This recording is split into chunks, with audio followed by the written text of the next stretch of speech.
Hello, Dr. D. This is Steve Collins here, presenting my final EDR strategy, which, as you may remember, involves attempting to resolve an environmental degradation issue, precisely deforestation of pristine Amazon rainforest habitat, which occurred due to the opening of an unpaved 200-kilometer access road to a hydroelectric project, which in the end was never built.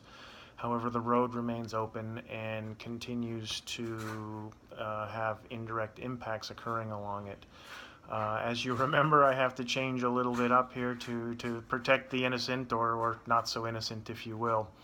But following construction of the road, numerous impacts were observed along the road alignment, including deforestation from legal and illegal logging and mining, illegal waste dumping, illegal hunting and fishing, as well as increased erosion and sedimentation following rain events, which led to decreased water quality.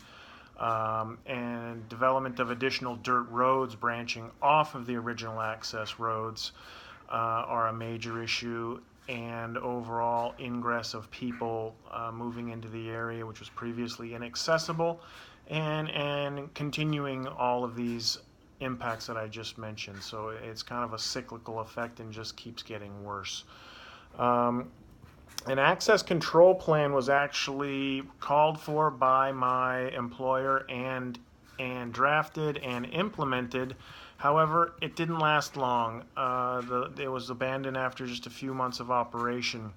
Following that, road maintenance activities were also basically halted, and the road continues to fall into a state of greater disarray. The road currently is primarily used and maintained very poorly, but by illegal miners and loggers who have expanded the original width of the road during their maintenance activities, which has led to significantly increased deforestation as well. It's clear the situation will continue to get worse. More degradation, more loss of habitat, more loss of biodiversity and trees, unless the access control plan is reinitiated. So my actual CDR, EDR will be to get the government to reinitiate the plan, which involves numerous parties, international lenders, the country's Environmental Protection Agency, the country's Energy Authority, the Nationalized Power and Light Company, the Forestry Commission, the Gold and Mining Commission, the Ministry of Natural Resources and Environment, the Ministry of Public Infrastructure, and the Protected Areas Commission. All of these ministries or commissions essentially are government groups which report to the Office of the President, the Office of the Prime Minister, and the Office of the Vice President, who are all aware of the situation and have been involved in these negotiations since 2013. Some non-governmental organizations, particularly Conservation International, have also taken an interest in the access road and are monitoring the deforestation occurring along its length and are actually providing this data to the public regarding forest habitat, which is fantastic. The European Space Agency is not involved in the conflict, but is actually involved in the process because we have asked them to start providing data for us, and we have been collecting data for the last year to demonstrate the indirect impacts the road is having on the surrounding habitat. And that data goes back well beyond 2013 when the road was initially opened, so we can also demonstrate patterns that didn't occur basically before the road was opened and that are occurring now that the road is there. My role is not actually as a mediator, as I will be taking the role of my institution, which supports closing part of the road and implementing the access control plan on the remainder of the road. However, these negotiations have been going on for quite some time. I know all the parties involved. I have a very good working relationship with them. I know their needs, I know their wants, and therefore the role I'm taking is more of a mediator role in an attempt to show all the parties involved the benefits they could receive by closure of part of the road and or implementing the access control plan in full. So my values are firmly rooted in conservation and habitat protection and are largely aligned with the values of Conservation International, who we've been working with quite a bit, and the Protected Areas Commission, one of the ministries involved, as well as the Ministry of Natural Resources and the Environment. However, they have multiple people involved with different ideas. Gold is considered to be one of the natural resources, as well as timber in the country, and many people in that ministry would like to see more extraction.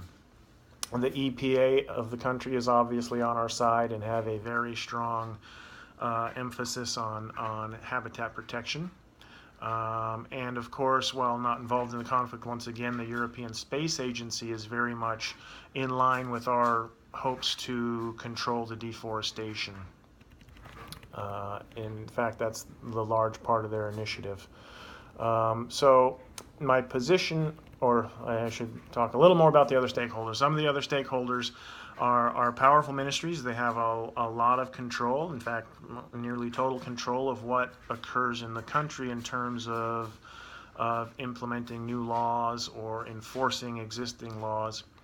But some of their ideas are a little bit different. The Energy Authority and the Nationalized Power and Light Company obviously would like to see more economic development, which means construction of new transmission lines, construction of new power generation facilities, including the hydro plant that this project was actually going to finance and fell apart.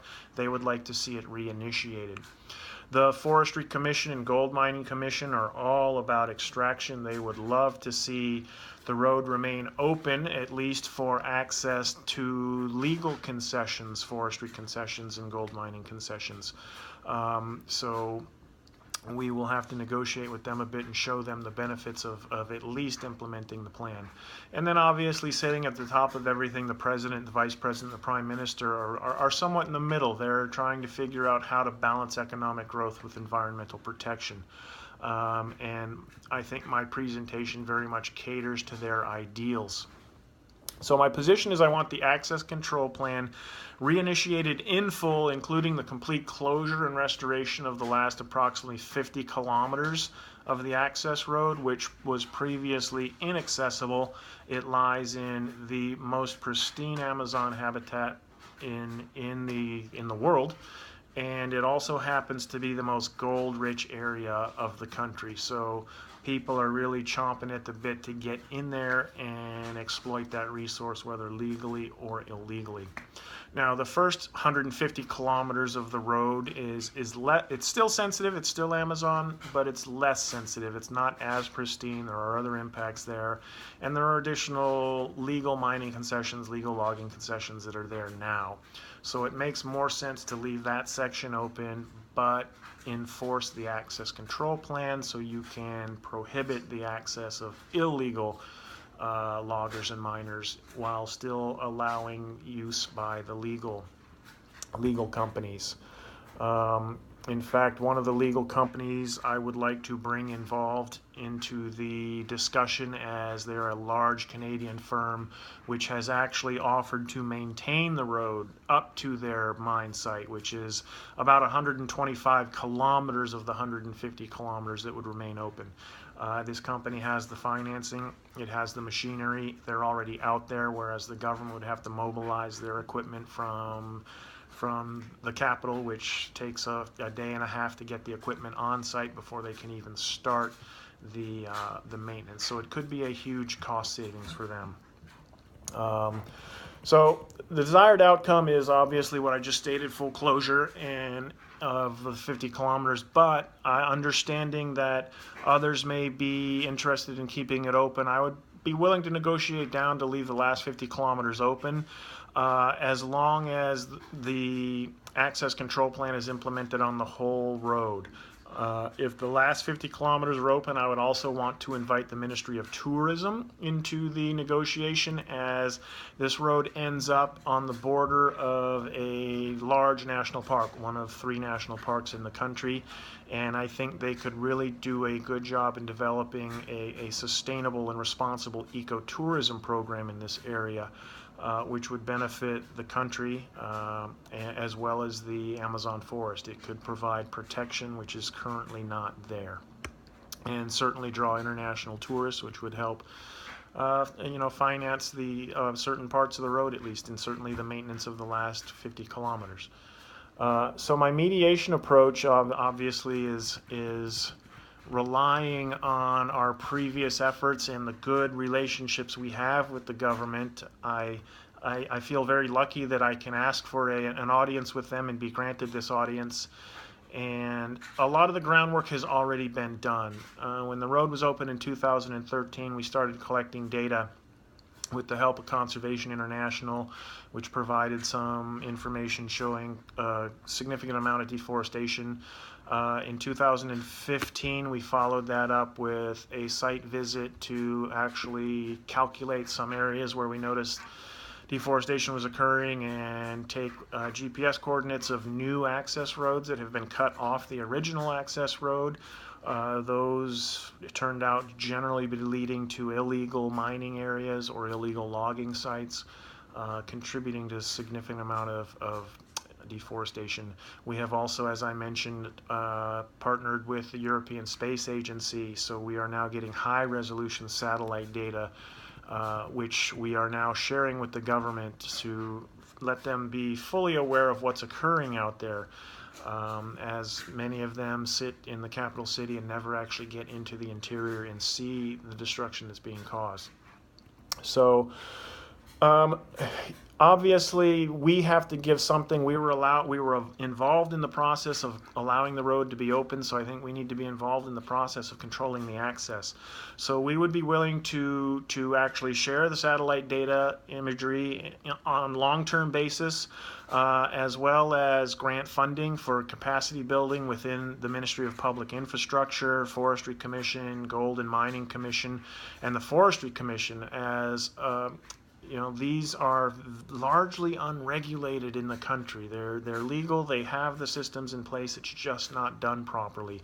So I think with a little bit better control, they could greatly reduce the impact that's occurring while increasing the actual amount of productivity out of those industries. We would also look to bolster the sustainability of those industries with reforestation programs, which currently are not enforced. Obviously, those companies would see huge benefits in cost savings, which would allow them to contribute to some of the financing needed to implement the access control plan and monitoring of the plan. We would work with the Ministry of Public Infrastructure, who is responsible for maintaining roads, and I think a large portion of this would come from both the Ministry of Tourism and the large Canadian mining company, who could essentially take over the maintenance of the entire length of the road, which would be a huge cost savings for the Ministry of Public Infrastructure. Obviously, the Ministry of Tourism would be important.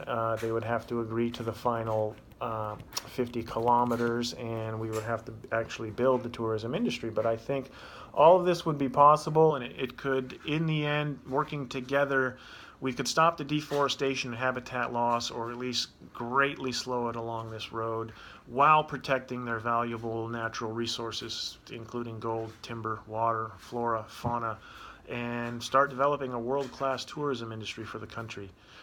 This is an actual real-life situation. I'll be tackling this here in September. Will be my next site visit, and I'd like to thank you, Dr. D.